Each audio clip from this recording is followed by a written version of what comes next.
I think it lends itself really well to like a go to the theater cinematic experience. You know, it takes you to other worlds. It takes you to places you can't go in your life.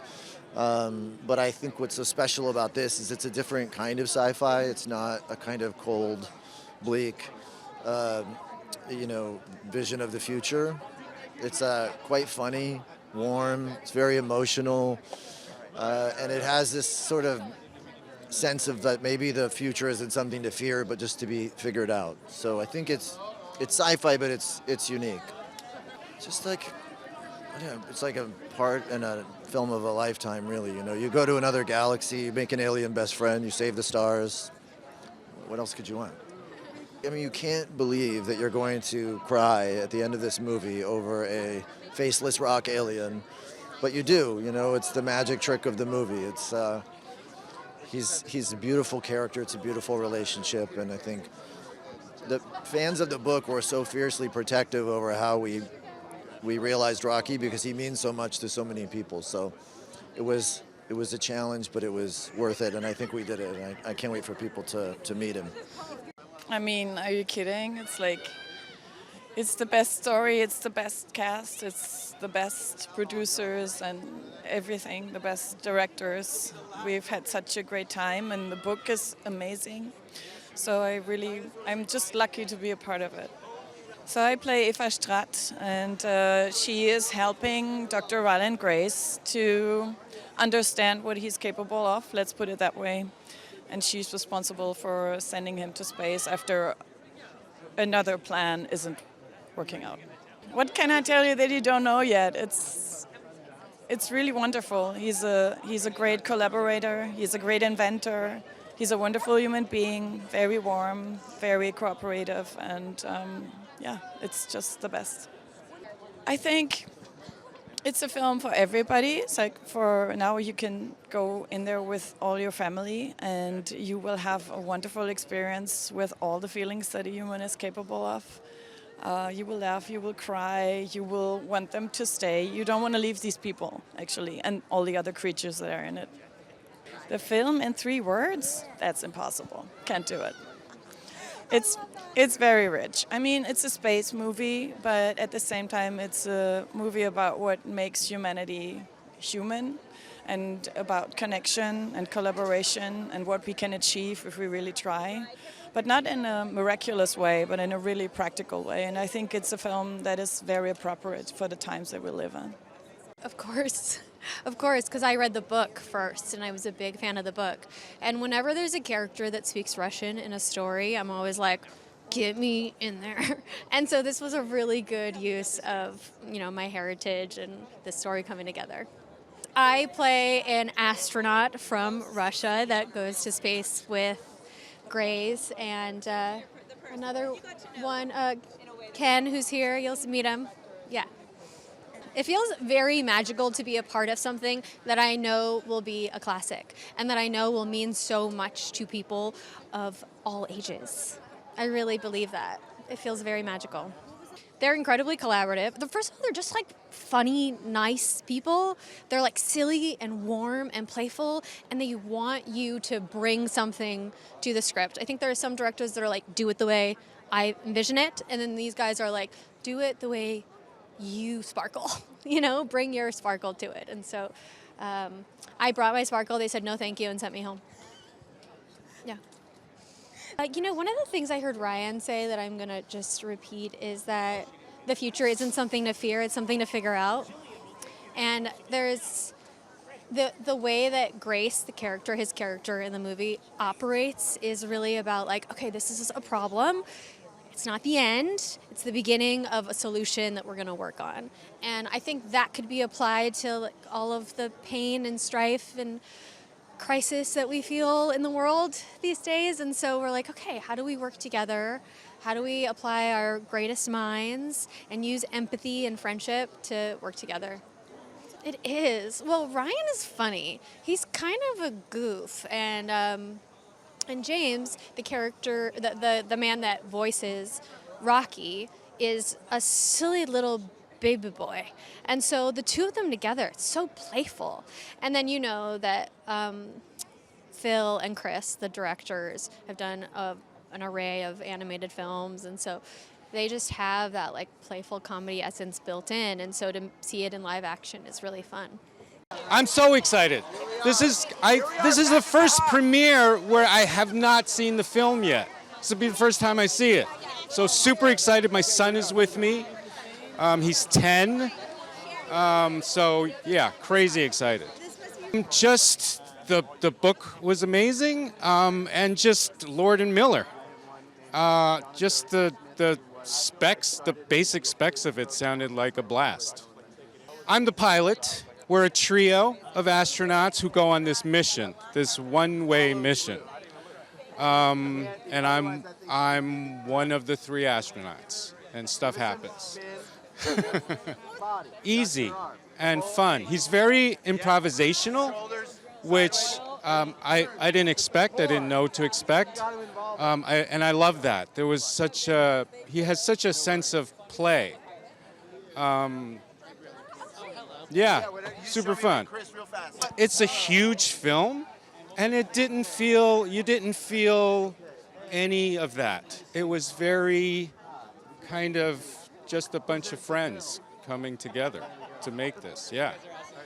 3 words. Let's see. Emergency, risk, love. Very exciting. It's like cool. It's like the dream. You get to New York, you have a New York premiere. This is like what you daydream of when you're like, oh, I want to make movies and stuff. Yeah, my dad was big in sci-fi. So when I was a kid, we would go watch all the big blockbuster sci-fis that came out. Like every Saturday, we're at the movie theater by where I grew up. So like for me, for him to see this movie, it's like a dream. Absolutely. It's like an incredible script. It's like such a fun movie. And then seeing the end product where it didn't lose any of the stuff that you loved about it going into it was good payoff. Carl, he forms an unlikely friendship with Grace. He's a character that didn't necessarily exist in the book, but he comes to life. And it's like you get to see them slowly become friends over time, and then you get to see them have some fun in the Home Depot. And he kind of grounds the story in a way with his curt sensibilities.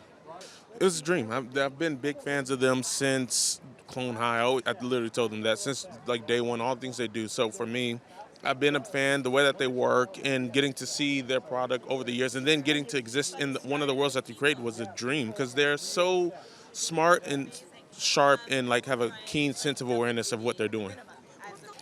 You don't really see 2 directors work together at once, and it's distinct in how they delegate the work, but also how they always find a way to keep them in all the things they do, and this was no difference. Seeing how they like bring it to their level, tear the wheels off a little bit, and bring some of their sense of humor, their silliness, and like their warmth. Yeah.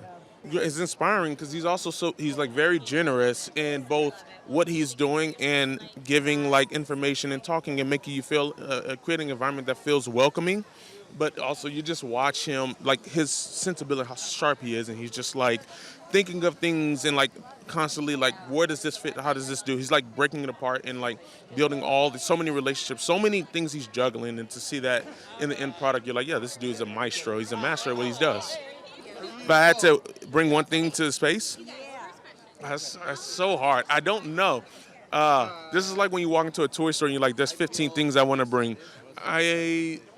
Maybe a DVD player and a bunch of DVD. Because you need something like that. Well, I'm in space. I can't bring a chessboard and play chess by myself. That's lonely. I just remember how lonely I am. I know, it's pretty awesome. Yes, that wasn't part of the plan. When we took our bindle sticks to Los Angeles in the late 1900s, but somehow here we are. It just feels amazing. All these people are so excited about the movie, and we're about to see a crazy hologram thing, so who knows? Hologram, excuse me. We're about to be visited by an extraterrestrial being. There we go. I'm excited for that. Hologram. Oh, what a sweetheart.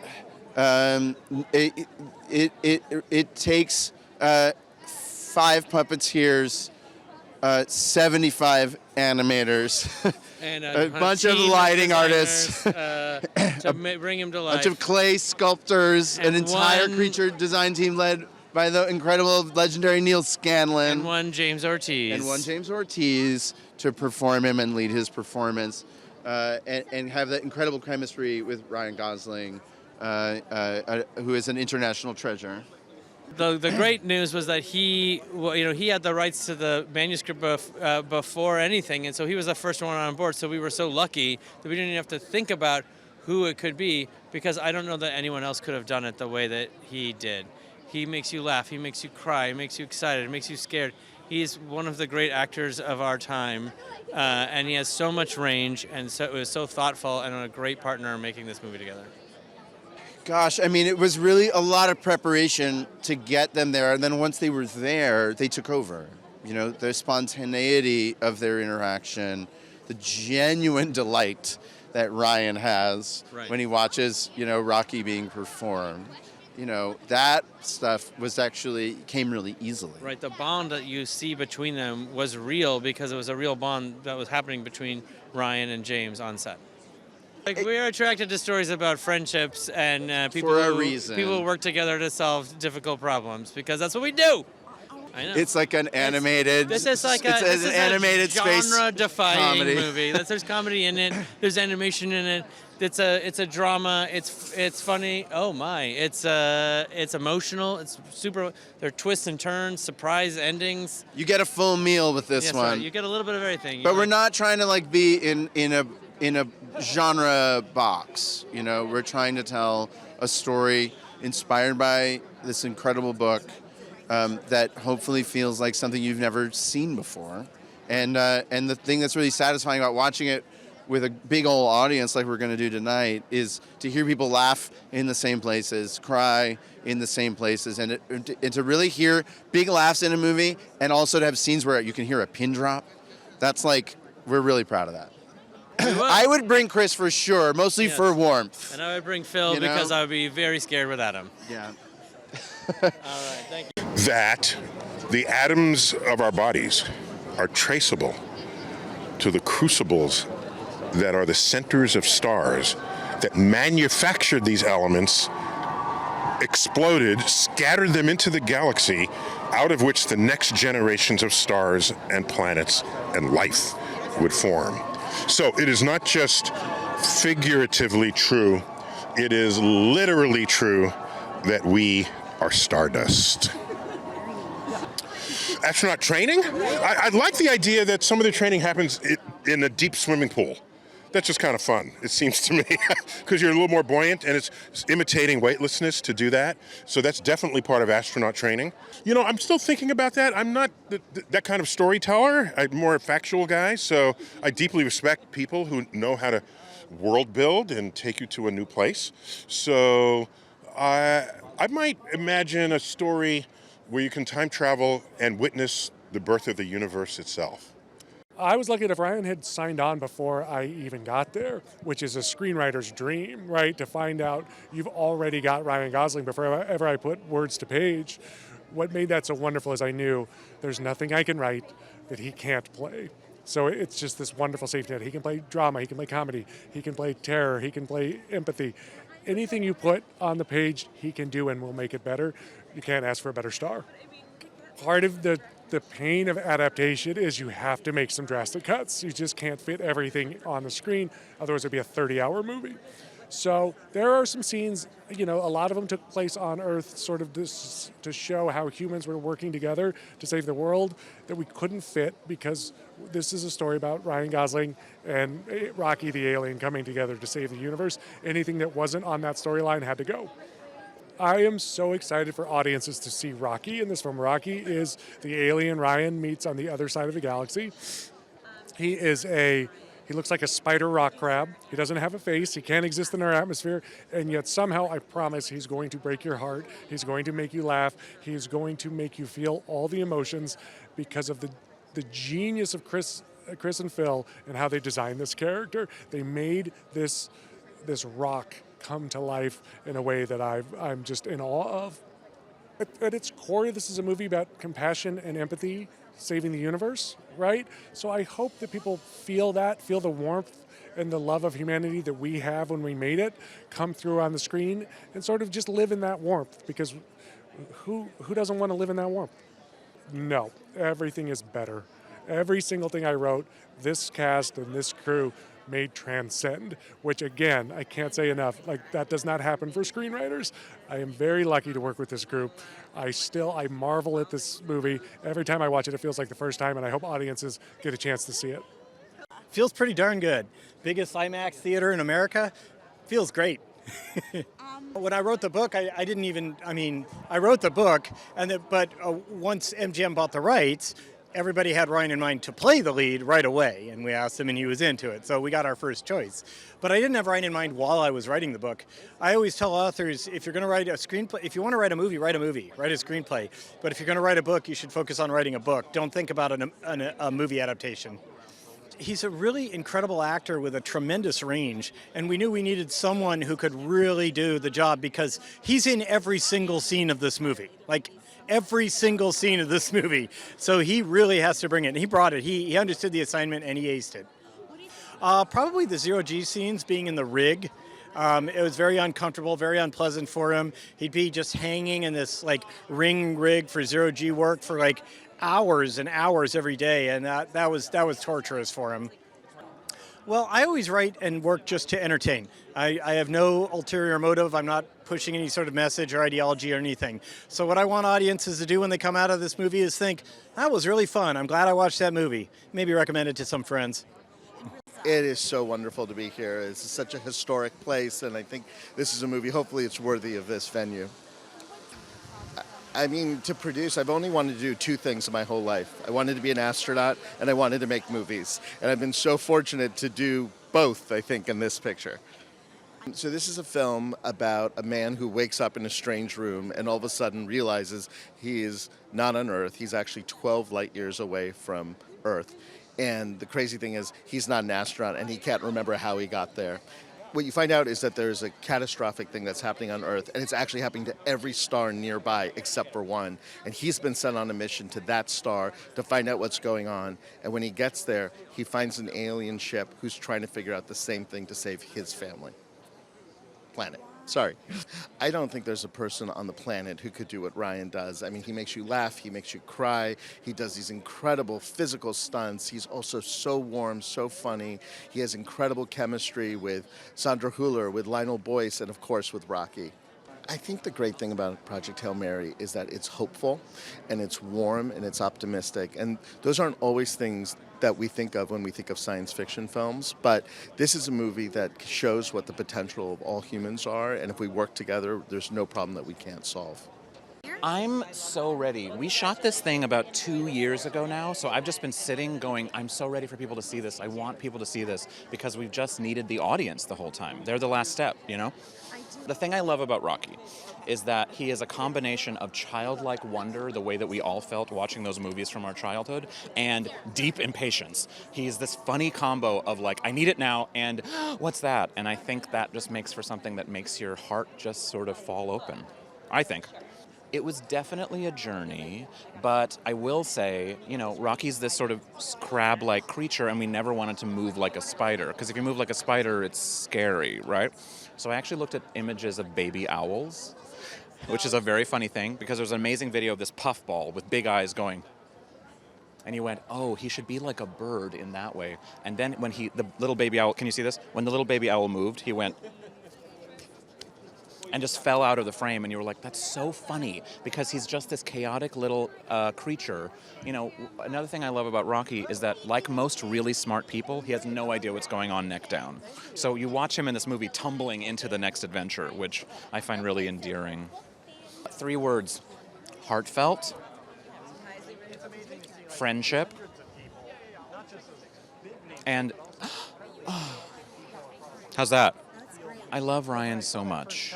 I mean, one of the first things that I decided, because of course I was the puppeteer on set and I was deciding who Rocky was, and I was there to also help everybody like know who Rocky was, right? But I had a mission that I decided early and that I didn't tell anybody, which was no matter what's happening technically, I was going to be there for Ryan in any scene. I never, ever, ever wanted him to feel alone, because there's a version of this where it was a tennis ball, right? And I never wanted him to feel like he had to make up who Rocky was. I always wanted to present as much to him as possible. So I mean, truly, we did like 45-minute takes sometimes, just like making each other laugh. Because, you know, these are two characters that need each other. And it was just me and him for 6 months shooting this. So we genuinely needed each other. It was really special. That he is somebody who prioritizes kindness in a way that is actually remarkable. Not for him, but for the world. And I think that's really cool. Ryan Gosling in a movie this big. When I drove by, I've been to a lot of premieres, a lot. I haven't seen a big premiere like this in years. I'm so happy that they're doing these over-the-top premieres. I wish it was 80. I was in LA a day ago. It was 90. So this is weird, but I'm still kind of dressed for LA. Oh, this is a real takeover. I haven't seen a premiere like this since I can't even remember when they used to close the streets down into these monstrosities. So holy crap. I hope this is the sign of the times that they're back. Probably my mom. I wouldn't survive there without her. I'm very claustrophobic, so I'm already in a panic going to this to see this. But space and I are not good together. So I'll watch it from afar. Well, I think this is one word, blockbuster. This is a blockbuster. This is huge.